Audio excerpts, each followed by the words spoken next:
2017년 1월 6일 호주 시드니.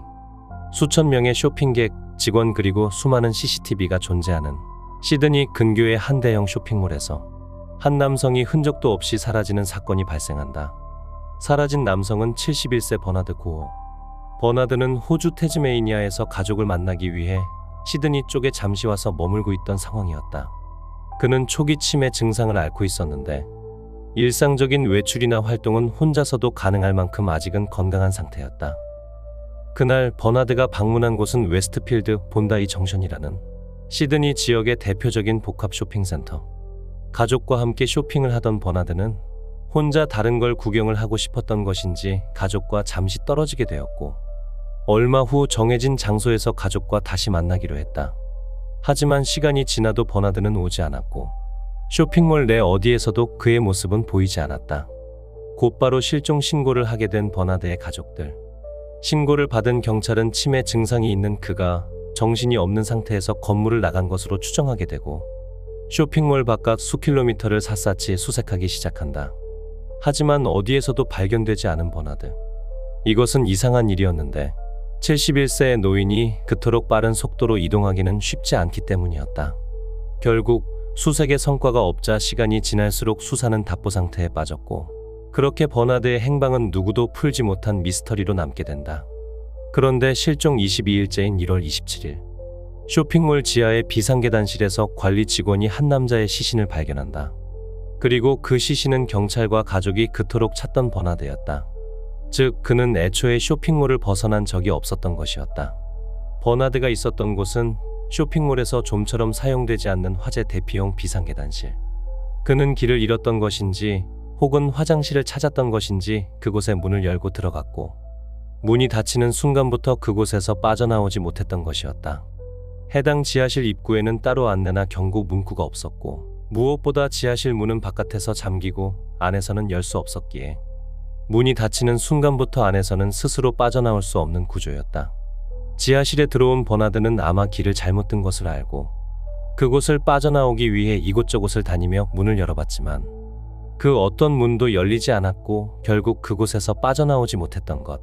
부검 결과 버나드는 갇힌 지 며칠 후 탈수와 영양실조로 숨진 것으로 밝혀졌다. 버나드의 가족들은 그 어두운 공간에서 조용히 앉아 누군가의 도움을 애타게 기다리다 생을 마감한 버나드의 마지막을 떠올리며 울분을 터뜨릴 수밖에 없었다. 더욱 안타까운 점은 버나드처럼 해당 쇼핑몰 지하에 가진 사례가 처음이 아니었다는 것. 버나드의 사건이 보도된 이후 여러 명의 네티즌들이 비슷한 경험을 했다는 사연을 공유하기 시작한 것이다. 로레타 핀이라는 젊은 여성은 버나드가 실종되기 불과 며칠 전 자신과 어머니가 똑같이 비상계단실에 갇힌 적이 있었다고 밝혔다.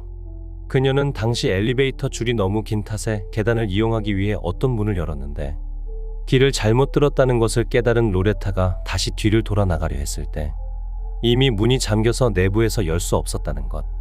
해당 문에는 어떠한 경고 표시나 안내 문구도 없었다고 한다.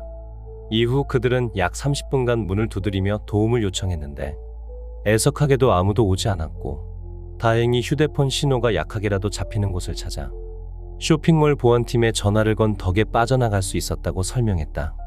또 다른 네티즌은 자신도 쇼핑몰의 내부 통로에서 길을 잃은 후 무려 15분 넘게 지하실을 돌아다니며 문을 열어보다가 열리는 문 하나를 발견해 간신히 빠져나올 수 있었다고 전했다. 더욱 무서운 사실은 웨스트필드 본다이 정션 쇼핑몰은 굉장히 큰 쇼핑몰이기 때문에 미로처럼 얽힌 지하도의 총 길이가 무려 13에서 14km에 달한다는 것이었다. 게다가 지하 안은 휴대폰 신호나 와이파이도 거의 잡히지 않는 상태. 즉, 운이 나쁘다면 이 거대한 지하에 갇혀 영영 빠져나올 수 없다는 것. 버나드는 그렇게 운이 나쁜 경우였던 것이다.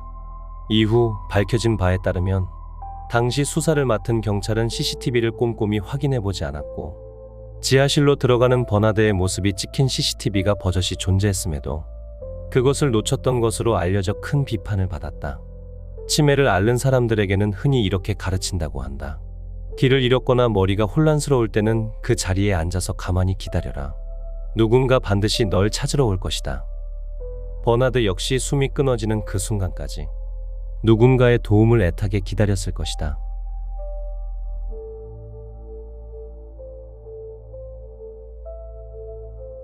2017년 6월 4일, 영국 서머싯의 어떤 농장에서 한 남성이 숨진 채 발견되었다. 사망자는 70세 남성 데릭 미드.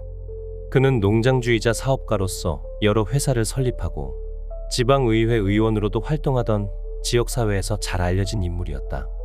그런데 그런 데릭이 죽음은 어딘가 이상한 모양새였다. 자신의 정원에서 작업을 하던 중이었던 데릭. 그는 굴착기를 이용하여 정원을 가꾸고 있었는데 바로 자신이 운전하던 그 굴착기에 깔려 죽어 있던 것. 이에 초기 수사에서 경찰은 두 가지의 가능성을 제기했다. 첫째, 누군가 데릭을 굴착기로 살해했다. 둘째, 데릭이 잠깐 무언가를 하는 사이에 굴착기의 기계 오작동이 일어났다. 그런데 가족의 증언과 상황을 종합했을 때 살인의 가능성은 없어 보였다. 가족들의 증언에 따르면 당시 데릭은 혼자서 정원 작업을 하는 중이었고 옆에는 아무도 없었던 것. 즉, 그 시간에 데릭을 죽일 수 있는 사람은 아무도 없었던 것이었다. 게다가 굴착기의 오작동의 흔적도 발견되지 않자 현장에 있던 수사관들은 혼란에 빠지고 말았다. 살인도 기계 오작동도 아니라면 대체 굴착기는 왜 움직였던 걸까? 그때 수사관들의 눈에 들어온 무언가가 있었다. 바로 죽은 데릭의 곁을 지키던 그의 반려견이었다. 경찰이 재구성한 사건 당시는 이러했다. 데릭은 자신의 정원에서 조경용 바위들을 옮기고 있었다. 바위를 옮기기 위해 미니 굴착기를 사용한 데릭. 기계를 운전하던 중 그는 잠시 굴착기에서 내려 정원 한쪽에 금속 울타리 문을 열려 했다. 그런데 그가 잠시 굴착기에서 자리를 비운 사이 전혀 예측할 수 없는 일이 벌어진다. 그의 개가 굴착기 조종석에 뛰어오르거나 안에서 움직였거나 했고 그 움직임으로 인해 굴착기의 조작 레버 하나가 눌리게 된 것. 그리고 해당 레버는 공교롭게도 굴착기의 팔을 제어하는 장치였다. 그 순간 굴착기의 팔이 움직였고 그대로 데릭을 쳐버리고 말았다. 그는 그렇게 눈 깜짝할 사이에 굴착기와 울타리 사이에 끼게 되었고 목과 가슴에 치명적인 부상을 입은 채 숨을 거두게 된 것. 개가 기계를 건드릴 것이라곤 생각도 못했기에 굴착기에 시동이 걸려있는 상태였고 그 작은 방심이 이 어처구니 없는 사고로 이어진 것이었다. 이 사건은 공식적으로 애완동물에 의한 사고로 결론났고 곧바로 영국 전역에 보도되었다. 사랑하는 반려견에게 죽임을 당하게 된 이 황당한 사건. 지역사회는 충격과 슬픔에 빠졌고 농업 종사자들 사이에는 굴착기 등 장비를 사용할 때 반려동물을 곁에 두지 말아야 한다는 일종의 지침이 생기도 했다. 이처럼 데릭 미드의 죽음은 위험한 장비를 이용할 때 작은 부주의 하나가 얼마나 큰 비극을 부를 수 있는지를 보여주는 대표적인 사고 사례 중 하나로 남게 되었다.